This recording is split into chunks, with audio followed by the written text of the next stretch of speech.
விஜய் என்றைக்கு அவர் மதுவுக்கு எதிராக வாய் திறந்து ஏதாவது பேசி இருக்கிறாரா? மது விலக்கு வர வேண்டும் என்று அவர் என்றாவது இளைஞர்களிடம் சொல்லி இருக்கிறாரா? அவர் வருகிற எல்லா படங்களிலுமே மது வருகிற காட்சியும் வரும். ஒரு காலத்தில் பிராமணர்கள் ஆதிக்கம் இருந்தது. ஒரு 3 விழுக்காடு பிராமணர்கள் எல்லா இடங்களிலும் கல்வி நிலையங்களில் ஆக்கிரமிப்பு, நீதிமன்றங்களில் ஆக்கிரமிப்பு, அலுவலகங்களில் ஆக்கிரமிப்பு என்று இருக்கிற பொழுது இயல்பாக ஏற்படக்கூடிய ஒரு எதிர்ப்புணர்ச்சி. பெரியாருடைய என்னென்ன கொள்கை, நான் திரும்ப திரும்ப கேட்கிறேன் இந்த கேள்விக்கு. எந்த திராவிடர் கழகத்திலேயோ எந்த திமுகவிலேயோ யாருமே பதில் சொல்றது இல்லை. அரசியலுக்கும் மதத்துக்கும் சம்பந்தம் இருப்பதனால தான் இத்தனை பிரச்சனை. திமுகவினுடைய வாக்கு இதன் மூலம் சிதையுமே தவிர, மற்றபடி அதிமுகவின் வாக்குகளோ பாஜகவின் வாக்குகளோ விஜய் வருகையால் சிதறுவதற்கு வாய்ப்பே கிடையாது.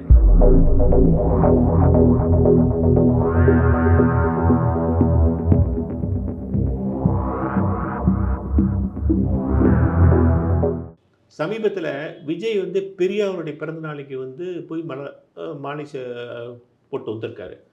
பெரியாரை தொடர்பில் இங்கே யாரும் அரசியல் செய்ய முடியாதுங்கிறாரு உதயநிதி. இது எப்படி நீங்கள் பார்க்குறீங்க?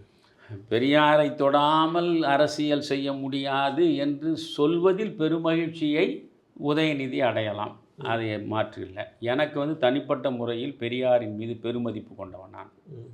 பெரியாருடைய கடவுள் மறுப்பு கொள்கையை நான் ஒருபோதும் ஏற்றதில்லை.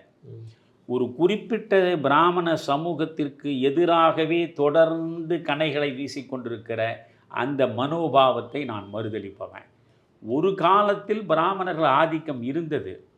ஒரு 3 விழுக்காடு பிராமணர்கள் எல்லா இடங்களிலும் கல்வி நிலையங்களில் ஆக்கிரமிப்பு, நீதிமன்றங்களில் ஆக்கிரமிப்பு, அலுவலகங்களில் ஆக்கிரமிப்பு என்று இருக்கிற பொழுது இயல்பாக ஏற்படக்கூடிய ஒரு எதிர்ப்புணர்ச்சி. அந்த நேரத்தில் அது ஒரு காலத்தின் தேவையாகவும் இருந்தது. அந்த தேவையை நிறைவேற்றுவதற்கு ஜஸ்டிஸ் பார்ட்டி, திராவிடர் கழகம், திமுக கழகம் வந்தது. இப்பொழுது அது பிரச்சனையே இல்லை. இப்பொழுது எங்கேயாவது ஒரு சாதி கலவரம் ஒரு பிராமணனால் தூண்டப்படுகிறது என்று உங்களால் சொல்ல முடியுமா? ஒரு பிராமணனுக்கும் இன்னொரு சாதியை சார்ந்தவனுக்கும் இடையில் பிரச்சனை பெரிதாக சொல்ல முடியுமா? அவன் வேலையை பார்த்துக்கின்னு, அவன் படிக்கிற வேலையை ஒழுங்காக பார்த்துக்கின்னு, அவனுக்கு வாழ வேண்டிய விஷயத்தில் அவன் கவனம் செலுத்தி அவன் போயிட்டு இருக்கான். இன்னமும் நீங்கள் தூக்கிக்கின்னு இந்த பிராமண எதிர்ப்புன்னா இதை தவிர உங்களிடம் சொல்வதற்கு ஒன்றுமே இல்லை. சமூக நீதி பேசுறவங்க என்ன சொல்றாங்கன்னா அதுதான் ஆணி வேறுங்கிறாங்க. அது அன்னைக்கு அவர் செஞ்சதுதான் ஆணி வேறுங்கிறாங்க. நான் என்ன சொல்கிறேன், நீங்கள் அந்த நேரத்தை ஒரு நேரத்துக்கு ஒன்று தேவையாக இருக்கிற போது அது ஏற்பதில் தப்பே கிடையாது. இந்த நாடு விடுதலை பெற வேண்டும் என்பதற்காக காங்கிரஸ் பேர் இயக்கத்தை இந்தியா முழுவதும் கட்டி வளர்த்தவர் தான் காந்தி. நோக்கம் விடுதலை பெறுவது. விடுதலை பெற்ற பிறகு இந்த கட்சியை கலைக்க வேண்டும் என்று சொன்னதும் காந்தி தான். ஒரு நேரத்தில் ஒரு தேவையை கருதி ஒரு இயக்கம் உருவாகும். அந்த தேவை நிறைவேறிவிட்ட பிறகு அதையே பிடித்து கொண்டு தொங்கக்கூடாது. இன்றைக்கு நீங்கள் போய் பிராமண ஆதிக்கம் இருக்கிறது, பிராமணர்கள் தான் வலிமையாக இருக்கிறான்னு சொல்ல முடியுமா? பெரும்பான்மையான பிராமணர்கள் படித்தவனுக்கு இங்கே இடஒதுக்கீடும் இல்லை, வாய்ப்பும் இல்லை என்று உலகம் பூரா போயிட்டான். அது ஒரு பிரெயின் ட்ரெயின் என்று தான் சொல்லணும். ஆமாம், நிச்சயமாக அது உண்மை. அது அதனால் இதெல்லாம் இழப்பு தான். எப்பொழுதுமே நான் என்ன சொல்கிறேன், மனிதனுக்கு மனிதன் அன்பு சார்ந்தவனாக இருக்க வேண்டுமே தவிர வெறுப்பை உமிழ்பவனாக இருக்கவே கூடாது. இதில் சாதியை வைத்து வெறுப்பு, மதத்தை வைத்து வெறுப்பு, மொழியை வைத்து வெறுப்பு, இனத்தை வைத்து வெறுப்பு என்று எல்லா வகையிலும் வெறுப்பு நெருப்பு தான் இன்றைக்கு அரசியலில் பற்றி படர்ந்து பெருநெருப்பாகி இருக்கிறது. இந்த பெரியாருக்கு இவர் போய் அவர் பெரியார் சிலைக்கு போய் நம்ம விஜய் ஒரு மாலையை வச்சுட்டாருன்னா அவர் பகுத்தறிவிச்சு விடுறா? பெரியாருடைய என்னென்ன கொள்கை நான் கேட்குறேன். பெரியார், நான் திரும்ப திரும்ப கேட்குறேன் இந்த கேள்விக்கு. எந்த திராவிடர் கழகத்திலேயோ எந்த திமுகவிலேயோ எந்த மாபெரும் தத்துவ மேதைகள்லாம் இருக்காங்கல்ல திமுகவிலெல்லாம், யாருமே பதில் சொல்கிறதில்ல. பெரியார் தெளிவாக சொன்னார், என் வாழ்வின் நோக்கமே 5 தான்டான்னாரு. என் வாழ்வின் நோக்கம் 5. 1, மதத்தை ஒழிக்க வேண்டும். 2வது, கடவுளை ஒழிக்க வேண்டும். 3வது, காங்கிரஸை ஒழிக்க வேண்டும். 4வது காந்தியை ஒழிக்க வேண்டும். புரிகிறதா? பிறகு 5வது இந்த 2ஐயும் வைத்து பிழைக்கக்கூடிய பார்ப்பனரை மறுப்பது, பிறகு காங்கிரஸை மறுப்பது, அதுக்கு பிறகு காந்தியை மறுப்பது. இந்த 5 தான். இந்த 5ம் வந்து பெரியாருடைய உயிர் மூச்சு கொள்கைகள். புரியுதா? இப்போ நான் என்ன கேட்குறேன், இதில் காங்கிரஸ் எதிர்ப்பு என்பது அவர் கடைசி வரைக்கும் வச்சிருந்தார். காமராஜர் என்கிற ஒரு தனிநபருக்காகத்தான் நான் காங்கிரஸை ஆதரிக்கிறேன் பல மேடைகளே அவர் சொல்லியிருக்கார். ஒரு பச்சை தமிழனுடைய ஆட்சி நடக்கிறது, இன்னும் 10 ஆண்டு காலம் நடந்தால் இந்த தமிழ்நாடே வந்து மாபெரும் வளம் செறிந்த நாடாக மாறிவிடும். அதனால் நான் தமிழர்களுக்கு வேண்டுகோள் விடுக்கிறேன், ஒரு 10 ஆண்டுகள் இந்த பச்சை தமிழன் காமராஜரை தொடர்ந்து ஆட்சி நடத்த அனுமதியுங்கள்னு சொன்னவர் அவர், வாக்குமூலம் வழங்கியவர் அவர். ஆனால் காமராஜருக்காகத்தான் அவர் காங்கிரஸ் ஆதரித்தார். அவர் காங்கிரஸை எதிர்த்தவர் தான். காங்கிரஸை எதிர்த்து தான் 1925 காஞ்சிபுரம் மாநாட்டிலேருந்து வெளியே வருகிறார் அவர். நான் இப்போ கேட்குறது, இன்றைக்கி பெரியாருக்கு அடுத்து அந்த திராவிடர் கழகத்தை தூக்கி பிடித்து கொண்டு இருக்கார் வீரமணி, காங்கிரஸோடு திமுக இருப்பதை அவர் எதிர்க்கிறாரா? நான் கேட்குறேன். இல்லை, நீங்கள் நெருக்கடி காலத்தில் இந்த திமுகவை அழித்து ஒழித்து விட, இப்பொழுது வந்து நம்முடைய ஸ்டாலின் சொல்கிறாரு செந்தில் பாலாஜிக்காக, நெருக்கடி கால கொடுமைகளை விட இவ்வளவு மோசமாக இருந்ததில்லை என்கிறார். இந்த நெருக்கடி கால கொடுமைகளை உங்களுக்கு கொடுத்தது யார்? கூச்சமற்று பேசுகிறீர்களே. நெருக்கடி கால கொடுமைகளை விட கூடுதலான கொடுமைகளை இப்பொழுது இடியை வைத்துக்கொண்டு ஐடியை வைத்துக்கொண்டு இந்த மோடி அரசு செய்கிறது என்று நீங்கள் சொல்கிறீர்கள். சரி, இந்த நெருக்கடி கால கொடுமைகளை கொடுத்தது யார்? அந்த கொடுமையை கொடுத்து 3 வருஷத்துலேயே அவங்க கூட்டணி வச்சுட்டாங்க. அதை தான் நான் சொல்கிறேன். இந்த நெருக்கடி கால கொடுமைகளை கொடுத்தவர்களோடு இன்று கொஞ்சம் குழாவுவது நீங்கள் தானே, கூட்டணி வைத்திருப்பது நீங்கள் தானே. அப்பயே கூட்டணி 1970 இல்லை 75 நெருக்கடி வந்தது. புரியுதுங்களா? 77 தான் ஆட்சி மாற்றம் நிகழ்ந்து ஜனதா கட்சி வந்தது. அந்த ஜனதா கட்சியை ஆதரித்து தான் கலைஞர் அங்கே இருந்தார். 80 நேருவின் மகளே வா நிலையான ஆட்சியை தா என்று கூப்பிட்டவங்க தானே. அப்போ எங்கே போனது உங்கள் காங்கிரஸ் எதிர்ப்பு? இன்றைக்கு திமுகவில் இருக்கக்கூடியவர்கள் 90 விழுக்காடு தொண்டர்கள் அத்தனை பேரும் கடவுள் பக்தி உள்ளவர்கள்னு ஸ்டாலினை சொல்கிறாரு. அப்போ எங்கே போனது உங்களுடைய கடவுள் மறுப்பு? நான் கேட்குறேன். மதத்தை வந்து நீங்கள் வந்து வெறும் இந்து மதத்துக்கு மட்டும்தான் நீங்கள் எதிர்ப்பாளர்கள் அப்படின்னு சொன்னால், in what way you are secular? மதம் என்பது இந்து மதம் ஒன்று தானா? ஒரு மனிதன் பேசுறது அது தகுமா? அதாவது நீங்கள் வந்து கிறிஸ்தவனாக பிறந்து கிறிஸ்தவ பள்ளியில் படித்ததால தான் எனக்கு அப்பாவும் சபாநாயகராக இருக்கார், இல்லைன்னா அவர் கோயிலில் மணி அடிச்சுன்னு இருப்பார் அப்படின்னு ஒரு கிறிஸ்துவ மத போதகர் வந்து சொல்ல முடிகிறது. அப்போ அது செகுலாரிசம். அது செகுலாரிசம் உங்கள் பார்வையில். நான் என்ன சொல்கிறேன், தராசை ஒழுங்காக பிடிங்கன்றேன். அரசியலுக்கும் மதத்துக்கும் சம்பந்தமே இருக்கக்கூடாது. அரசியலுக்கும் மதத்துக்கும் சம்பந்தம் இருப்பதனால தான் இத்தனை பிரச்சனைகளும். உங்களுக்கு வந்து இப்போ நான் என்ன, இப்போ எனக்கு வந்து ஒன்றும் புரியல. இந்த பிஜேபியில் இருக்கவங்கெல்லாம் ஓணம் பண்டிகைக்கு நீங்கள் வாழ்த்து தெரிவிக்கிறீர்கள், விநாயகர் சதுர்த்திக்கு நீங்கள் வாழ்த்து தெரிவித்தீர்களா? ஐயா, கடவுளுக்கு உன் வாழ்த்து வேணும்னா கேட்குறாரு அவர். கடவுள் வாழ்த்து நீ பெறணுமே தவிர உன் வாழ்த்து கடவுள் பெறுவதற்காக காத்திருக்கிறாரு. அசிங்கமாக இருக்கு, அர்த்தமே இல்லாமல் இருக்கு. கேட்கறது தேவையில்லைங்கிறீங்க. எதுக்குன்னு நான் கேட்டேன். விநாயகருக்கு வாழ்த்து, விநாயகர் சதுர்த்திக்கு வாழ்த்துன்னு எதுக்கு சொல்லணும்? ஒன்றுக்கு சொல்லிட்டு ஒன்று சொல்லாம தான் இந்த கேள்வி கேட்குறது. நீ எதுக்க சொல்லிட்டு போடுறேன் நான். நீ ஓணத்துக்கு சொல்லு, நீ வேறு எதுக்கு ஒன்றா சொல்லு, கிறிஸ்மஸுக்கு சொல்லு, மற்றபடி வந்து ரம்ஜானுக்கு சொல்லிட்டு போ. விநாயகருக்கு சொல்லலைன்றதுக்காக நீ கோவப்படுறது எனக்கு சிரிப்பு வருது. ஏன்னா நானும் விநாயகரை கும்பிட்றவன் தான். ஐயா, அவர் முழுமுதற் பரம்பொருள்னு நான் நினச்சிக்கின்னு அவரை கும்பிட்டுன்னு இருக்கேன். அவர் என்ன வாழ்த்தணும், அவர் எனக்கு வரம் தரணும் என்றவரை அற்ப சாதாரண மானிடன் நான் வந்து விநாயகர் சதுர்த்தி அன்றைக்கி வாழ்த்து கொடுக்கறதுன்னா என்னது அது? அதுக்காக நீங்கள் ஏன் ஏங்குறீங்க? அதனால் வந்து உடனே பார்த்தீங்கன்னா விஜய் வந்து விநாயகருக்கு வாழ்த்து கொடுக்கல, அவர் ஓணத்துக்கு வாழ்த்து கொடுக்குறாரு, கொடுத்துட்டு போட்டோம். பெரியாருக்கு போய் நிற்கட்டும். அப்படின்னா நான் என்ன புரிதல் உங்களுக்கு வர வேணும்? அதுதான் நான் சொல்கிறேன். காலத்தின் தேவை ஒரு மனிதனை உருவாக்குகிற போது தான் அவன் தலைவனாகிறான், அவன் ஆட்சி நாற்காலியில் வந்து அமர்கிறான். இங்கே காலத்தின் தேவை எதுவோ அதை வந்து விஜய் செய்யலை. காலத்தின் தேவை என்பது திராவிட மாடல் அரசு என்று சொல்லி நடக்கக்கூடிய அத்தனை அட்டூழியங்களுக்கும் எதிராக நிற்பதற்கு ஒரு வலிமையான ஆளை இன்றைக்கு காலம் கண்டெடுப்பதற்கு காத்திருக்கிறது. அந்த இடத்திற்கு நீங்கள் வருவதாக தெரியலை.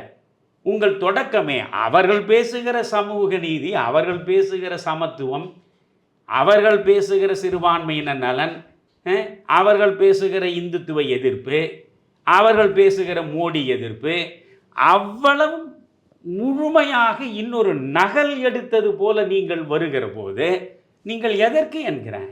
அப்படி நீங்கள் வந்தாலும் கூட அது அச்சப்பட வேண்டியவர்கள் திமுகவில் இருப்பவர்கள் தான்.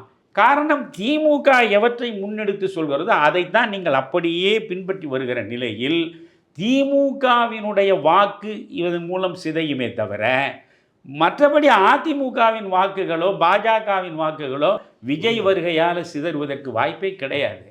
நீங்கள் வந்து மாநிலத்தின் முதல்வராக வர வேண்டும் என்கிற குறிக்கோளோடு நீங்கள் வருவதென்றால் அதற்கு எவ்வளவு ஆயத்தங்கள் இருக்க வேண்டும், எவ்வளவு தெளிவான பார்வை இருக்க வேண்டும். ஒட்டுமொத்த தமிழ்நாட்டு மக்களையும் தன்வயப்படுத்துகிறார் போன்று உங்களுடைய கொள்கைகள் அமைய வேண்டும். செகண்ட் லீடர்ஸ் இருக்கணும். ஆமாம், நீங்கள் புஷி ஆனந்த்ன்ற ஒரு ஆள் யாருன்னு எனக்கு தெரியாது. பாண்டிச்சேரி அதுதான் சொல்கிறேன். அவர் புஷி ஆனந்த் என்பவர் சட்டமன்றத்தில் முன்னாள் உறுப்பினருங்க. நான் என்ன சொல்கிறேன், புஷி ஆனந்த் நீங்கள் பாண்டிச்சேரியில் புதுச்சேரியில் ஒருவர் எம்எல்ஏ ஆகிறாருன்னா நம்ம சென்னை கார்பரேஷனில் வார்டு கவுன்சிலராக இருக்காரு, அவர் அளவுக்கு கூட ஓட்டு அவர் கிடையாது. இங்கே ஒரு வார்டு கவுன்சிலர் வாங்கக்கூடிய ஓட்டு இருக்க அந்த மக்கள் தொகை கூட வாக்காளர் எண்ணிக்கை கூட அங்கே கிடையாது. அவர்தான் இவருக்கு மிகப்பெரிய முக்கியமான புள்ளி, அரசியல் ஆலோசகர். இப்பொழுது வரைக்கும் எங்கே வந்தாலும் அவர் தான் முதல்ல வந்து நிற்கிறார். ஸோ ஒரு புஷி ஆனந்த்ன்ற ஒரு மனிதரை பார்க்கிற பொழுது விஜயினுடைய பிம்பம் வந்து நமக்கு வியப்பை தருது. எப்படி இந்த விஜய்க்கு யார் தான் இதெல்லாம் சொல்வது புரியுதா உங்களுக்கு?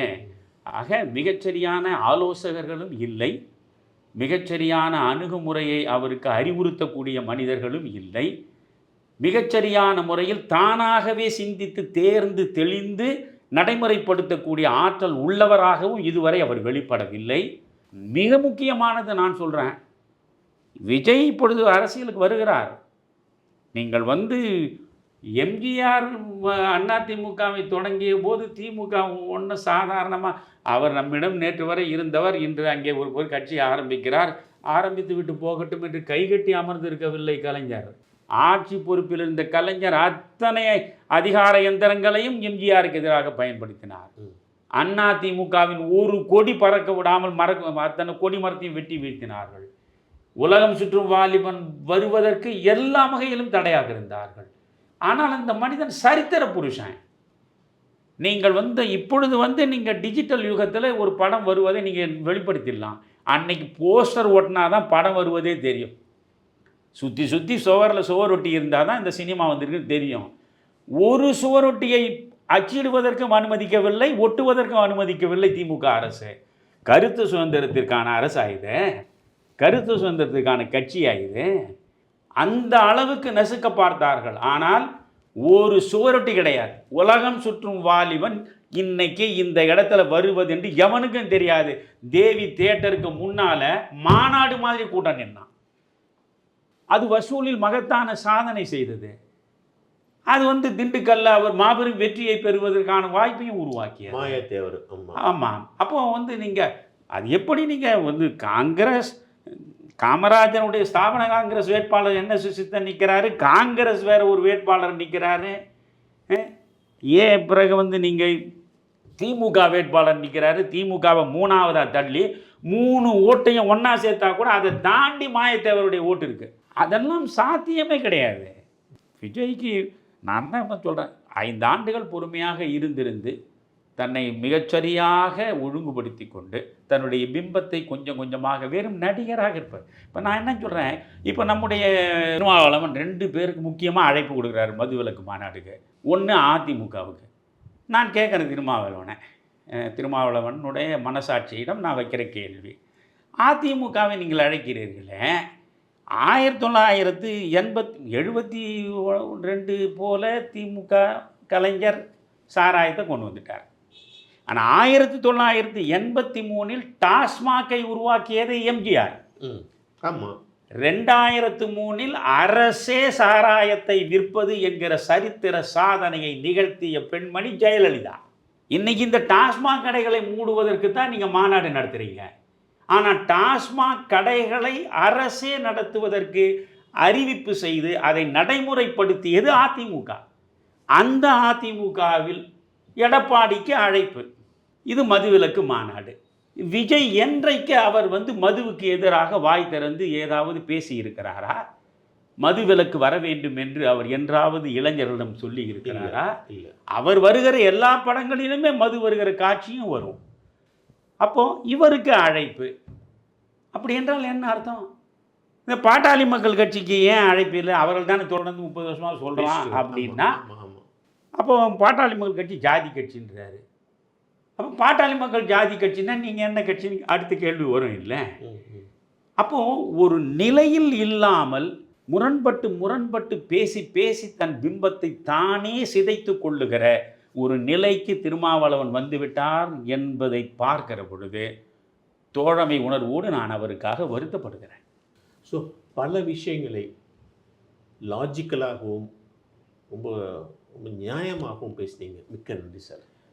ரொம்ப மகிழ்ச்சி சந்திரசேகரன். எப்பொழுதும் நியாயம் இருக்கிற இடத்தில் மணியன் இருப்பான், மணியன் இருக்கிற இடத்தில் நியாயம் இருக்கும். எப்பொழுதுமே ஒன்று புரிஞ்சுங்க. அலெக்சாண்டர் போப் அழகாக சொல்வான், பிளஸ்ட் இஸ் ஹி, யார் ஆசீர்வதிக்கப்பட்டவன், who expects nothing for he shall never be disappointed. எதையும் எதிர்பாராமல் இருப்பவனுக்கு ஏமாற்றம் கிடையாது. அப்படி உள்ளவன் தான் இறைவனால் ஆசீர்வதிக்கப்பட்டவன். இறைவனால் நான் முழுமையாக ஆசீர்வதிக்கப்பட்டவன். அதனால் நான் சொல்வது அனைத்தும் உண்மை.